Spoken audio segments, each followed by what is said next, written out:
faking it till you make it is how most successful people get where they've gotten to. So have confidence that you are that person that you want to be.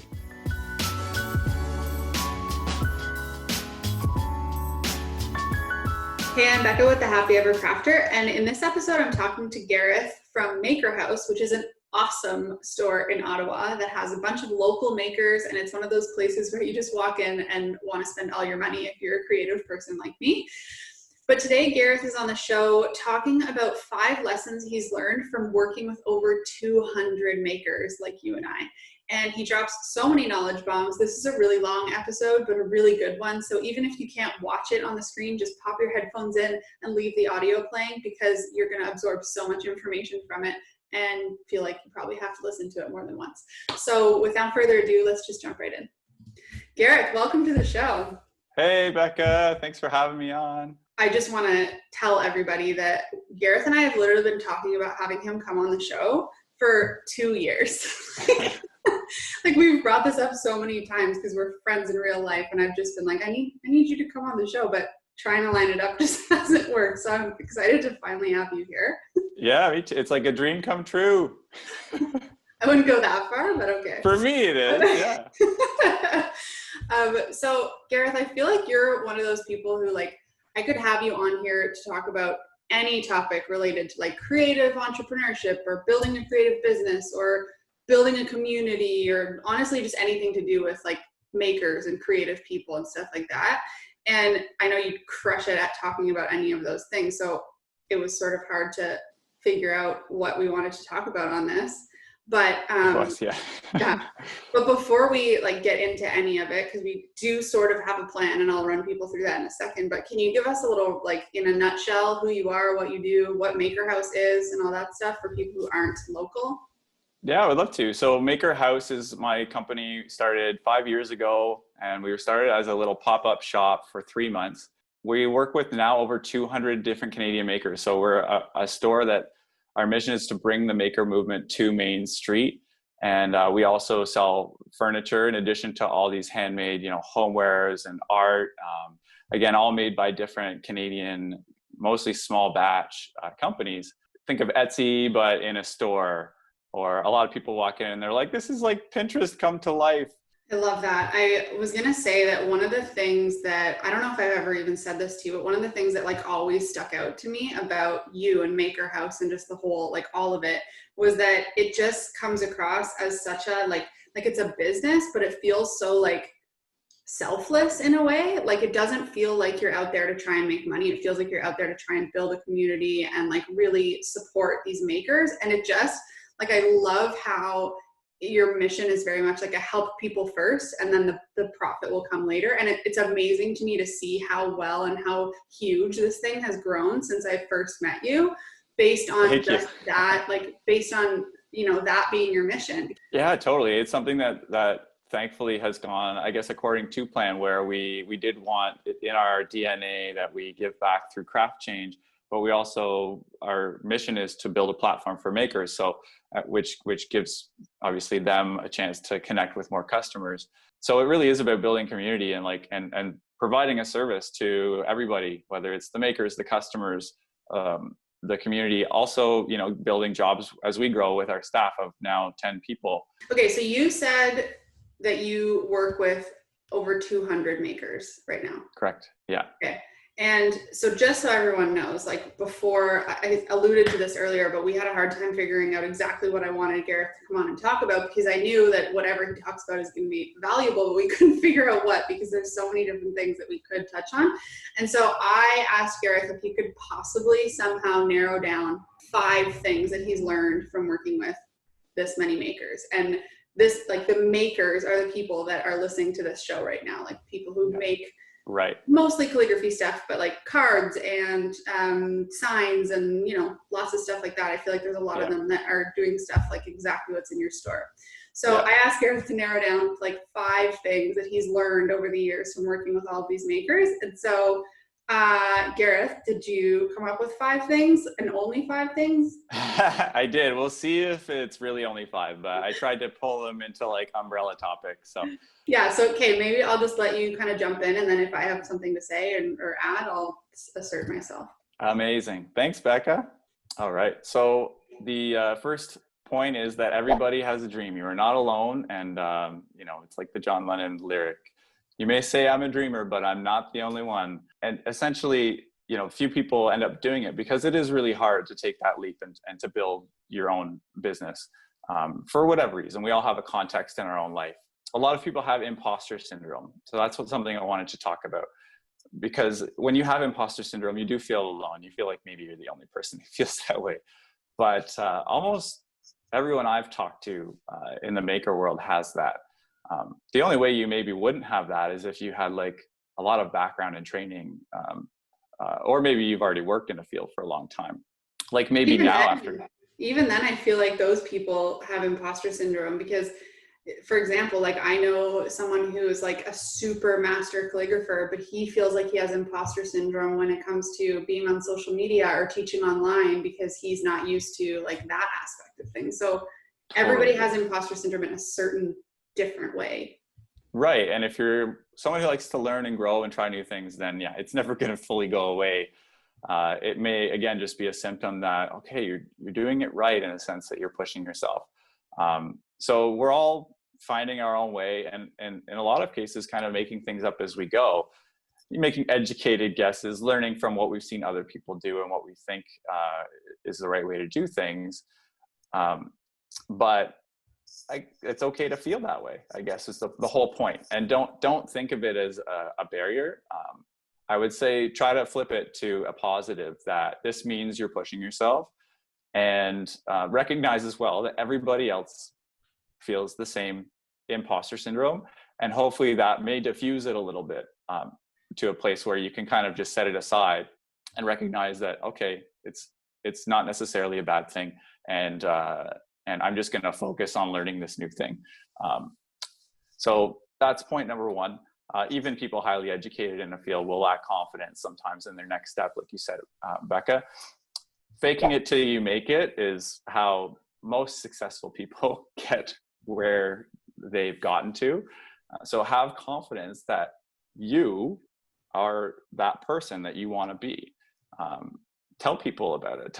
Introduce yourself as that person. When I was planning Maker House a year or 2 before we opened, and I had to build up my list of suppliers of makers, I would email them or meet them at a craft show, and I would introduce myself as the person who's opening a retail store. I didn't do that yet. I was planning to, but yeah, we have a store is what I would say. We're opening a store.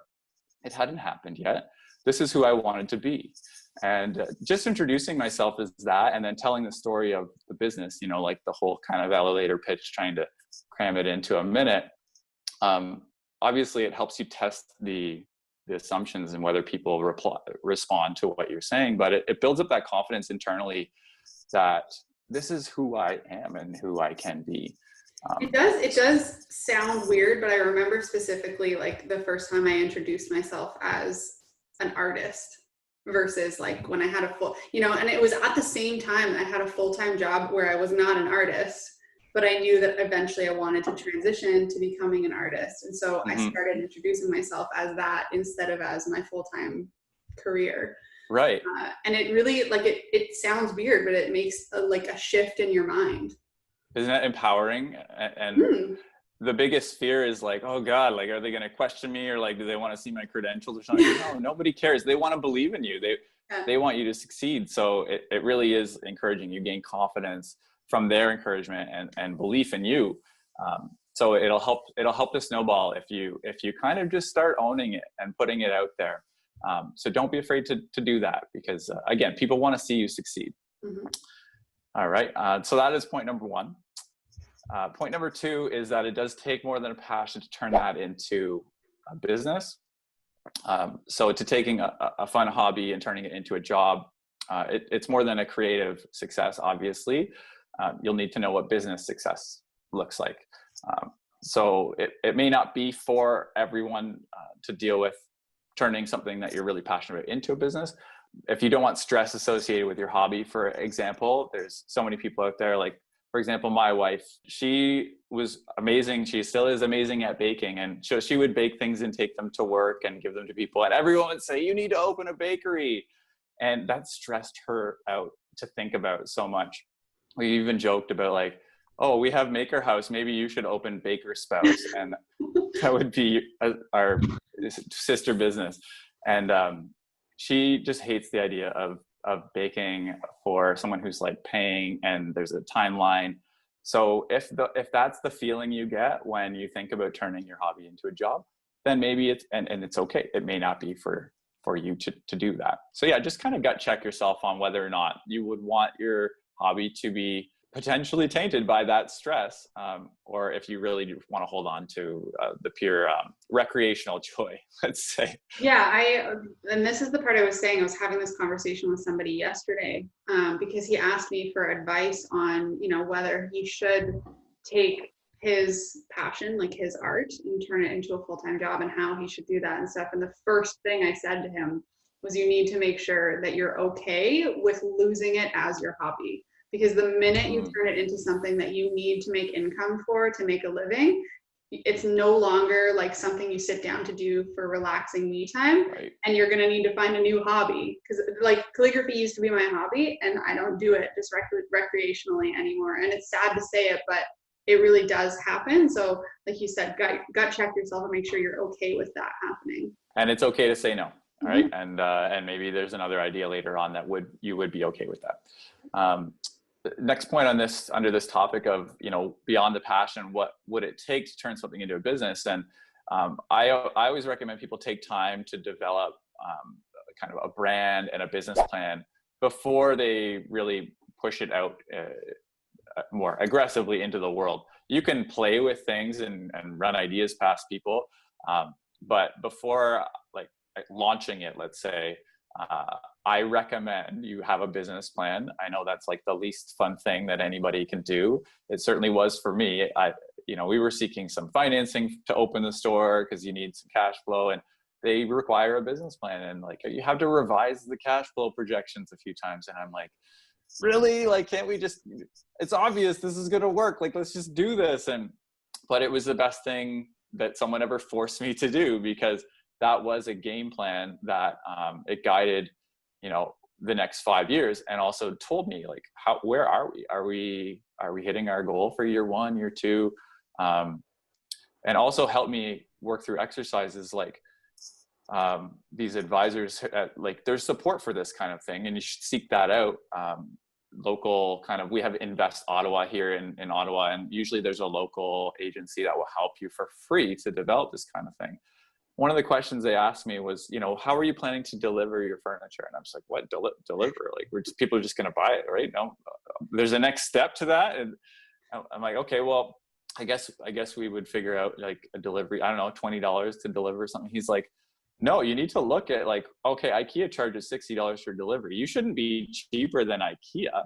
He's like, there's people that, your customers are going to expect to pay for certain things, and you shouldn't undercut yourself. So doing the business plan will help you answer those questions instead of doing it on the fly. Because if you're in production and your business is hopefully moving with active jobs and sales and orders, it's going to be really, really hard to look at the big picture, to stop and plan, and to answer questions that might actually help you run a better business, I guess. Yeah. Your personal story will be a very important part of your brand as well. So it explains kind of why you do what you do, and customers will connect with that. So make sure that's a big part of your brand. Not necessarily like your face is the logo, but that it speaks to you and it represents you. And it's kind of an extension of you, which is where this all came from, right? So the third point would be seeking out those cooperative partnerships and collaborations. So growing your network, make sure that you're comfortable with that constant communication. There's opportunities everywhere. You could be, just picking up takeout food for your family, but there's someone there that they have a window for their business, and you might want to drop off a business card. And that would be just seeking out, a customer. But there's also partnerships. So I can think of one example that you kind of started, Becca, in Ottawa, where you're meeting up monthly with other calligraphers and other letterers. And it's all about, like, I call it co-opetition, where you recognize that, you're more powerful together, and you're going to help support each other in referrals. Sometimes you get a job that might not be right for you. You can pass it to somebody else because you have that relationship. So that's one example of networking paying off. Also, knowledge sharing. I know this was a big topic, continues to be in that type of group. How do you price your work? And so being able to have these relationships where you can bounce things off each other and learn collectively, it's going to accelerate everybody's growth, and hopefully grow the market for all of your services, as opposed to trying to just like grow your own slice of that market. You grow the pie. That's one of my favorite sayings, is grow the pie, not your slice. So that's what a lot of collaboration is about. One of my other favorite tips on like partnerships and cooperations and stuff is finding people who are not necessarily like doing the exact same thing as you, but doing things that are parallel to you, and getting to know them and partnering with them. So, I mean, perfect example is how I got to know you. Like, I think I went into the store one time and I was like, oh, there's room back there to do a workshop. And then we ended up doing a workshop there, and I've been doing them ever since. Well, except for COVID, but I've been doing them ever since. And like, now it's led to something like this, and I'm having you on the show, and just things like that, because anybody who's in sort of like a parallel, I don't want to say industry, because industry sounds too like cold, but like, right, whatever, you know what I mean? A field, yeah, parallel field, yeah, exactly. Yeah. You both have like knowledge that can help each other, and you're not feeling like you shouldn't collaborate with them because it's competition. It's more like you're both bringing things to the table that each other can use. Exactly. Yeah. It's just resource sharing. Can you share space with somebody? Can you share tools? Let's say there's this really expensive machine you need to buy. Is there someone in that network that you could rent time to? So if you buy the machine, but you're able to help pay for it. Learn every day. So celebrating your wins, but failing forward. So trying new things, looking at leaders in your industry of what you want to do. How are they doing it? You can give yourself a good head start. The beauty of the internet, social media, is that there's tons of people that have tried similar things, and it's all there for you to see and learn from. And think about what your spin is. What's your different take on a similar thing? And calligraphy is a good example, because there's so many people that might do cards, might do prints. Writing swear words in fancy lettering was like the big spin 5 years ago, and now it's like, okay, it's a bit saturated. And I'm sure you've gone through this, and I know my wife Sarah has as well, where you maybe get into making something, and then you recognize like, okay, there's a lot of people doing that thing. There's always untapped territory. So I don't want anybody to hear this and think like, oh great, like the book is closed and calligraphy is saturated. I don't think that's the case. So the last point is how to balance and transition from a side hustle to a full-time job. This one, big question. I like, it's the one that everybody wants to know about. It's the question I get most often when it comes to business stuff. Okay, good. And I've seen it done for myself. I've seen it, other makers struggle with it. So everybody wants their dream tomorrow. And I know I did. I felt like I was behind schedule getting this thing open, because I'd been wanting to start a business for since I was 18 years old. And even the idea of a store and a furniture store, I had kicked around for 5 years before I actually got the doors open. Maker House as a brand existed for a full year plus before the doors open. So take that time. The market opportunity may feel urgent, but I guess the lens I would look at it is, if you want to be at this business for years, 5 to 10 years, an extra few months, even an extra year, the market opportunity isn't going to disappear. If it is, then maybe you shouldn't have been starting a business in that market. So give yourself that pause, that patience. Break your plan into stages: pre-launch, launch, year 1, year 2. It kind of goes back to the business plan, but make it manageable, make it trackable, so you can hold yourself accountable to where you're at with your goals. Engaging your audience along that journey, so they know and they have a connection to your story, and customers know that they're investing in your future full-time job. Tell them that, like, this is a side hustle for me. That people will relate to that. They'll understand because they've probably felt the same way, and they're going to support that because they want people to succeed, especially someone who's like so vulnerable and expressing that. I love what you said about like everybody wants their dream tomorrow. And I think this is even more true for people who are working in like a 9-to-5 job, and then they have this thing as a side hustle. And all of a sudden, it's like it was manageable for a little while, and then you just kind of get to a point where you're like, I would much rather do this thing full time than have to sit here 9-to-5 and do my work and then go and do it. And I remember it becoming like almost unbearable to go into the office every single day, right, knowing that eventually I wanted to take this thing full time. And so like, yeah, you want your dream to happen tomorrow. You want to quit your job tomorrow. You're like so looking forward to that day where you can quit your job. But like you said, you need to have a plan and like have those steps that you're taking and checking in on those goals to make sure that you're on track before you just pull the plug because you're feeling antsy and you're like not enjoying your full-time job anymore. Yes, exactly. Yeah.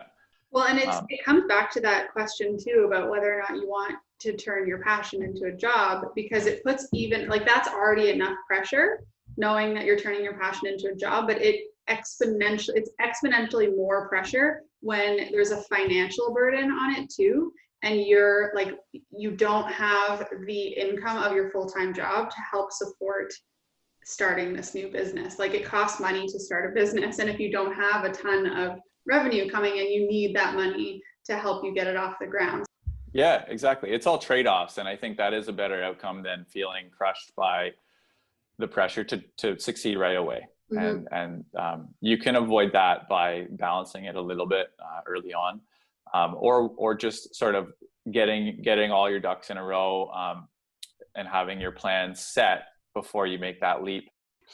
Okay, well, obviously, thank you so much, Gareth, for all this, like so many knowledge bombs in there. I feel like I'm gonna have to write a blog post and like recap a million of the things you said.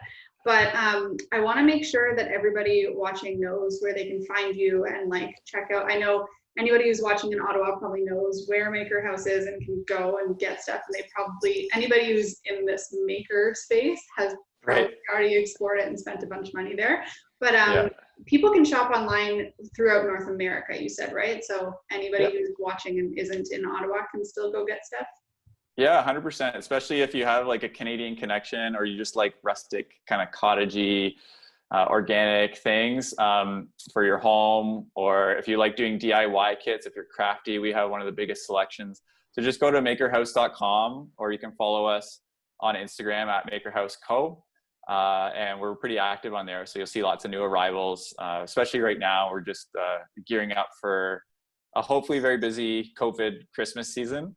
A lot of it's going to be online, so we're ready to ship to you, and certainly keep an eye out for things like, Black Friday, Cyber Monday, and just enjoy the stream of makers that we are so blessed to work with and represent and tell their stories. Yeah, I feel like now people, when they go shop on Maker House's website, they'll see the companies you've been mentioning and buy a bunch of their stuff. So, I mean, this year for Christmas, I told my family, like, we're not doing gifts unless they're used or refurbished or local. So I'll be all over your website. Not that I'm not always, but you're already such a huge supporter, Becca. It's been really nice to come on your show finally, and yeah, thank you so much for fitting me in here. Yeah, of course. It was great to have you, and hopefully I'll see you in real life for a workshop sooner than later. I can't wait. Okay, talk to you soon. Take care. Bye, Becca.